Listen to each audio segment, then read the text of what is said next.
When Hotel California arrived in December 1976, it marked a turning point, not just for the Eagles, but for American rock. It was a departure from their laid-back country rock roots into something darker, more ambitious, and far more layered. With only 9 tracks, the album manages to stretch across landscapes of illusion, excess, heartbreak, and alienation, all while delivering some of the most iconic melodies in rock history. The sound is warm, the lyrics are cold, and the tension between those two elements is what makes Hotel California unforgettable. It opens, of course, with the title track, Hotel California. Those 12-string guitar chords shimmer in like heat rising off asphalt. Don Felder's introduction sets a dreamlike mood before Don Henley's voice enters, guiding listeners into a strange oasis that feels both luxurious and sinister. The lyrics conjure a place filled with beauty, pleasure, and something unnerving beneath the surface. The line, "You can check out anytime you like, but you can never leave," is more than just clever. It's the album's core idea wrapped in a single line. The dual guitar solo at the end, a melodic interplay between Felder and Joe Walsh, doesn't just end the song, it seals the hotel's doors behind you. New Kid in Town follows with a completely different energy. Glenn Frey takes lead vocals for this bittersweet meditation on fleeting popularity and the nature of success. The arrangement is smooth, delicate, and beautifully produced, yet behind the polish lies a deep sadness. The harmonies float like California breeze, but the message is grounded. No matter how adored you are today, someone new is always coming for your place. Then comes Life in the Fast Lane, a blast of hard-driving guitar riffing courtesy of Joe Walsh. This is the band's sonic adrenaline shot, a cynical anthem about speed, luxury, and the wreckage left behind. Henley snarls through the verses like a man too wired to sleep, and the track never slows down. It captures the hedonism of the era with clinical precision, fun on the surface, hollow underneath. Wasted time shifts the mood again. Here, Henley delivers one of his most vulnerable vocal performances, backed by strings and piano in a soft, aching ballad about the end of a relationship. The song doesn't rage or accuse, it reflects. There's sorrow in every line, and it builds to a crescendo of resignation. It's heartbreak that's already moved into quiet acceptance. The brief instrumental reprise that follows acts like a moment of silence.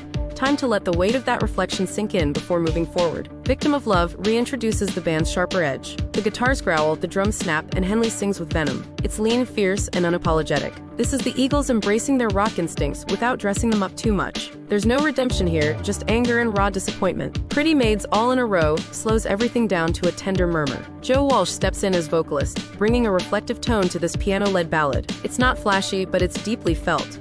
A quiet moment of clarity in the middle of so much illusion and spectacle. The arrangement is sparse, letting the emotion rise naturally from the melody and lyrics. It's a hidden gem, sitting quietly near the center of the album. Try and Love Again brings bassist Randy Meisner to the front, offering a plea for hope and renewal. It's one of the album's most optimistic moments, both musically and lyrically. The gentle chord progression, layered guitars, and soothing harmonies wrap around Meisner's voice like a comforting blanket. After so much cynicism and disillusionment, this song offers a little light. The penultimate track, The Last Resort, is perhaps the most sweeping and serious piece the band ever recorded. Henley narrates a history of American colonization, consumerism, and the destruction of paradise. It's not preachy, it's poetic. The arrangement builds slowly, layer by layer, until the final chorus crashes in like a wave of realization. By the end, there's no escaping the album's central truth. Even paradise, once found, can be ruined. And just like that, Hotel California ends, not with closure, but with reflection. The final notes hang in the air, unresolved. What makes this album a classic isn't just the songwriting or the performances, it's the cohesion.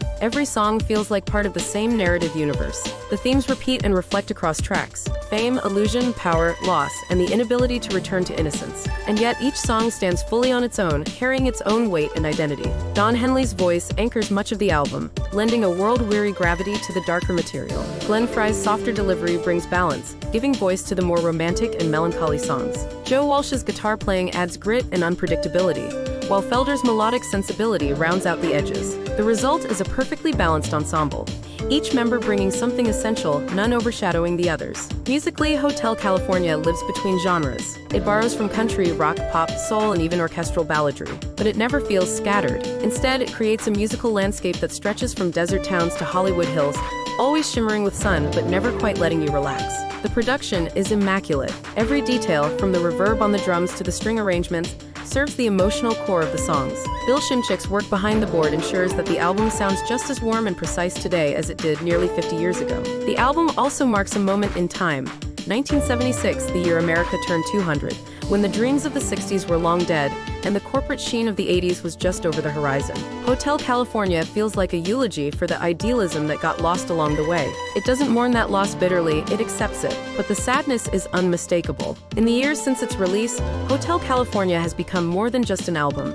It's an artifact of cultural significance. The title track alone has taken on a life of its own, quoted, analyzed, covered, and played across generations. But what often gets overlooked is how strong the rest of the album is. Each track contributes to the whole, forming a seamless listening experience that rewards deep focus and emotional openness. This isn't just about songs, it's about the feeling of entering a world. The opening chords of Hotel California invite you in, and by the time The Last Resort ends, you're left with more questions than answers. But that's the point. It's not about escape, it's about what we find when we try to leave behind the noise and realize the noise lives within us. The Eagles crafted Hotel California at a time when they could have played it safe.